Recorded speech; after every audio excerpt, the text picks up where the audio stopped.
అసలు ఇంట్లో అమ్మ లేకపోతే అసలేమీ లేనట్టుంటది కదా!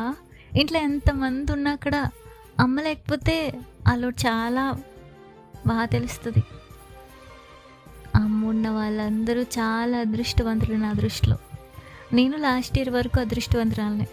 కానీ ఈ ఇయర్‌లో ఇలా అవుతదని నేనసలు ఎక్స్‌పెక్ట్ చేయలేదు. లాస్ట్ ఇయర్ మదర్స్ డే వస్తుంది అనగా మమ్మీ వాళ్ళ రూమ్‌లో ఏసీ లేదని చెప్పి ఏసీ తీసుకున్నాననమాట. ఆ రోజు మమ్మీ మీద గట్టిగా అరిచాను.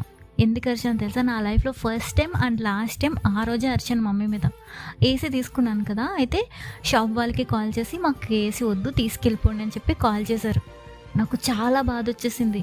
నేనేదో ప్రేమతో వాయిస్ ఓవర్ అంతా వర్క్ చేసి వాళ్ళ కోసం ఏసీ తీసుకుంటే, నా డబ్బులతో తీసుకుంటే వాళ్ళెందుకు ఇచ్చేద్దాం అనుకున్నారు అని చెప్పి బాధొచ్చేసి, ఆ! సరే ఇచ్చేస్తానులే అని చెప్పి గట్టిగా అరిచాను. అదే లైఫ్‌లో first and last time mummy మీద అరవడం. ఆ రోజు నాకు తెలీదు అదే లాస్ట్ మదర్స్ డే నాకని. సో, సరేలే మీ ఇంట్లో ఉన్న అమ్మలందరికీ ఏదో ఒక చిన్న గిఫ్ట్ అన్నా ఇవ్వండప్పా. ఎందుకంటే వాళ్ళకి మీరిచ్చేది చిన్న గిఫ్ట్ అయినా సరే ఊరంతా చెప్పుకుంటారు. మా అబ్బాయి ఇది ఇచ్చారు, మా అమ్మ ఇది ఇచ్చారని.